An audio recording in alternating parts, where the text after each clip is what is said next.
Hi, I'm your host, Nicole, and welcome to Bookish Alchemy, the podcast where we explore the mysteries of the universe by unlocking hidden gems from some of my favorite reads and dusting off some thrifted treasures. The answers you seek are everywhere and often found in between the lines. Brought to you by Curious Mind Studios. I'm your host, Nicole, and today we're going to dive into a book written in 1908 by Édouard Schuré called Jesus, the Last Great Initiate. This little book is a piece of his larger work on the esoteric studies from the life of Jesus and the initiates and prophets who may have come before. This book goes beyond the traditional stories, as it is a radical exploration of his life as the ultimate spiritual rebel. A man with a fascinating history and links to people like Moses, Pythagoras, Buddha, and even Hermes Trismegistus. This isn't going to be your typical Sunday school version of Jesus, but one where he is the ultimate mystical superstar, who was essentially born into an ancient secret society and destined to awaken the divine spark within all of us. So let's uncover some of these mysteries illustrated by Schuré. Imagine this, Mary as not just the mother of God and supporting figure, but she was also part of a mystical Jewish sect called the Essenes, the guardians of ancient coded knowledge. In this tradition, women played a critical role in passing down sacred teachings, and Mary's prayer and pure intention did more than just conceive Jesus. It willed him into existence, aligning him with divine purpose, implying that Mary comes from a rich ancestry that was deeply rooted in spiritual understanding and wisdom. Aware of the nature of her divinity and the power of will, aka willpower, she was capable of manifesting a virgin birth, as Mary too was immaculately conceived, a phenomenon acknowledged in many ancient traditions as a sign of profound mystical abilities. Meanwhile, the Essenes played a crucial role in safeguarding this esoteric wisdom, as such an extraordinary capability would undoubtedly require protection and secrecy. Their protection ensured that Mary and the profound mysteries she bore were shielded from those who were not prepared to understand their higher significance.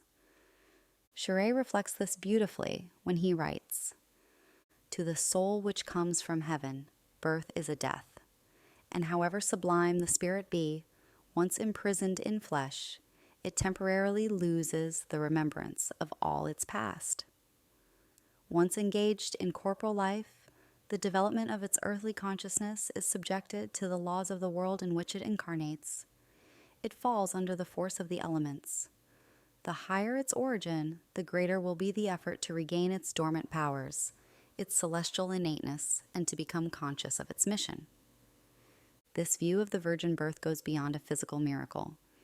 It's a metaphysical act of creation, an intentional manifestation of spiritual potential that sets the stage for the transformative legacy of the Christ. Because of her background and ancestry, Mary would have clearly had the knowledge of how to properly manifest.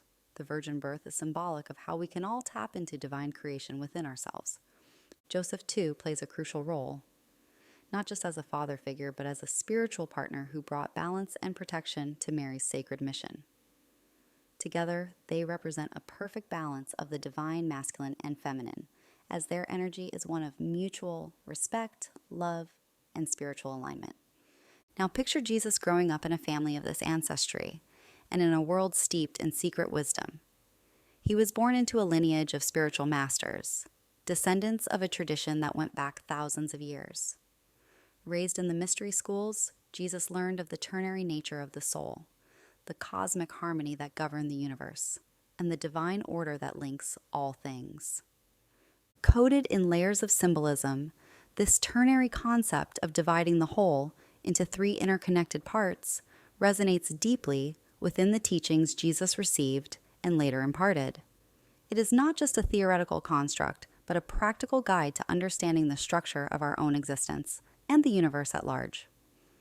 For example, fire is light and heat. Light is different to fire because it can be produced outside of it. But fire is never separate from light, so fire is one and light is another. Now heat also comes from fire, yet different. Though they appear separate, Light and heat are simply different expressions of the same underlying reality. This metaphor illustrates the ternary nature of our own existence. As we are a spirit, soul, and body, the united spirit and soul that manifest within is what animates our physical form. Each component, spirit, soul, and body, plays a critical role in shaping our experiences and our capacity for spiritual growth. In this framework, we are not merely physical beings, but a complex interplay of spiritual, ethereal, and corporeal elements. The spirit and soul represent the non-material aspects of our being, transcendent yet inherently present, animating our physical form. It is through the convergence of these elements that we experience life in its fullest expression. In the mystery schools that Jesus attended, this principle would have been paramount, not only as a subject of study, but as a profound guide to personal and communal transformation. These teachings aim to illuminate the interconnectedness of all life and existence and can lead to a deeper realization of our own divine nature and potential. Quoting from Shuré's book, Jesus was instructed in the doctrine of the divine word, already taught by Krishna in India, by the priests of Osiris, by Orpheus and Pythagoras in Greece, and known to the prophets under the name of the mysteries of the Son of Man and of the Son of God.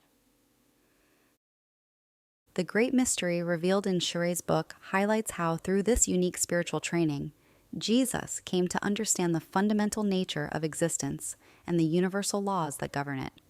These teachings were not hidden esoteric secrets, but wisdom intended to awaken us to our own divinity. Central to this wisdom is the law of the Father, which tells us, "Ask and you shall receive." This metaphysical law underlines the powerful connection between our intentions and the universe, suggesting that what we seek is already on its way, because in the universe's eyes, it's already ours. However, Jesus' education extended beyond theoretical knowledge. It was profoundly experiential. Through intense initiations and meditations, he deepened his understanding and consciousness. Quoting Schuré, Jesus learned that Genesis, under the seal of its symbolism, concealed a theogony and cosmogony as far removed from their literal signification as is the profoundest truth of science from a child's fable. He contemplated the days of the Elohim, or the internal creation by emanation of the elements and the formation of the worlds, the origin of the floating souls, and their return to God by progressive existences, or generations of Adam. End quote. This depth of knowledge marked a pivotal moment as Jesus not only mastered, but transcended the teachings of his spiritual masters. He embodied the energy of unconditional love and felt the world was ready for this profound truth, a truth that he felt shouldn't be confined to the elites or religious leaders. As Schuré writes, ought he not rather place within the reach of all mankind his truth, which heretofore had remained the privilege of few sanctuaries and initiates, to open every heart to receive it until the time should be ripe for it to penetrate the mind by inner revelation and science? End quote. Jesus wasn't just advocating for a better way to live. He wanted to show us how we level up by tapping into our inner divinity, break free from societal constraints, and step into the fullness of our being. With the Essenes' understanding of his mission, the elders granted Jesus the highest initiation, a tradition passed down since the times of Moses and Melchizedek. I'll read from the text. Jesus received in profound secrecy the superior initiation of the 4th degree, the one granted only in the special case of a prophetic mission. The chief of the order offered him the golden chalice as a symbol of the final initiation, containing the wine of the Lord's vineyard, the symbol of divine inspiration. End quote. He emerged from this initiation a changed man. He was freed from the external constraints and could be guided entirely by the impulses of the Spirit. From this moment forward, Jesus was more than a student. He had become the living Word. Inner teachings versus outer. With this divine authority, Jesus entered the synagogues, where he engaged the scholars of the law. But Jesus started to notice that key aspects of the divine texts were left out. The religious leaders had taken the sacred teachings and stripped them of their spirit, leaving behind only rigid dogma. I'll quote from Schuré. "We follow Jesus to the synagogue where he heard the scribes and Pharisees discuss together and where he himself was to exercise his dialectical powers.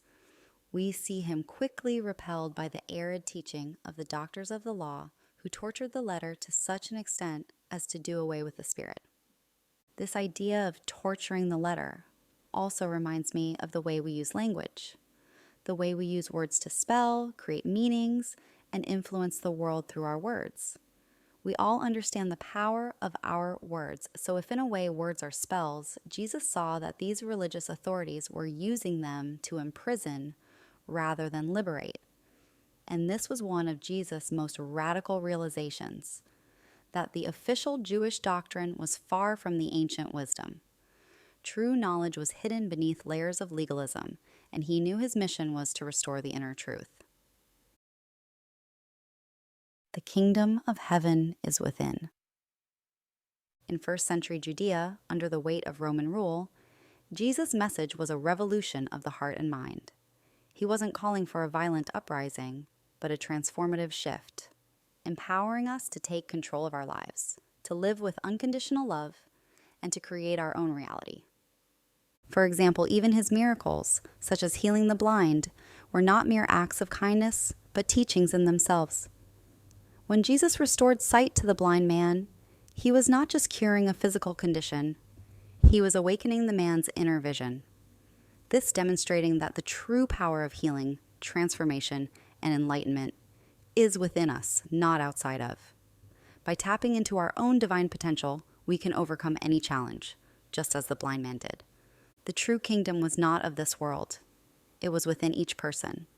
He saw humanity's potential for transformation and urged them to seek enlightenment from within. I'll elaborate with some context from the book. The Galilean prophet sets the inner life of the soul above all other practices, the invisible above the visible, the kingdom of heaven above the benefits of earth. This is the spirit over matter, mind over matter way of thinking. He commands that the choice be made between God and man. Then summing up the doctrine, he says, "Love your neighbor as yourself, because in the strangest way, everyone is you." Jesus was not trying to create a political kingdom.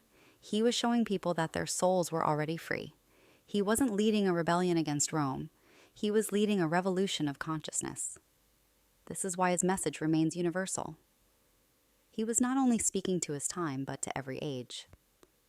His teachings connect the finite to the infinite, the individual to the universal. They reflect the sacred geometric principles of the cosmos itself: balance, harmony, and divine proportion. So how do we access this ancient wisdom today? Jesus' message is simple but profound. Everything you need is already within you. His life was an example, an invitation to step beyond limitation and into divine realization. Schuré tells us that ultimately his word and sacrifice show the foundations of an invisible temple, but it is only continued and brought to completion as each individual throughout time contributes to the work. Unquote. So in that way, each of us is a builder of this moral temple. Each of us is on a journey toward divine perfection, refining our souls in each lifetime, in each lesson, in each act of love. And that's a wrap for today's episode. Thank you for joining me on this deep dive into Jesus, the last great initiate. You've been listening to Bookish Alchemy. If this episode resonated with you, please share the magic, subscribe, and leave a review to keep the conversation going. Your reviews are the highest form of support as they help the show grow. So until next time, stay curious, and remember, the answers you seek are often found between the lines. Produced by Curious Mind Studios.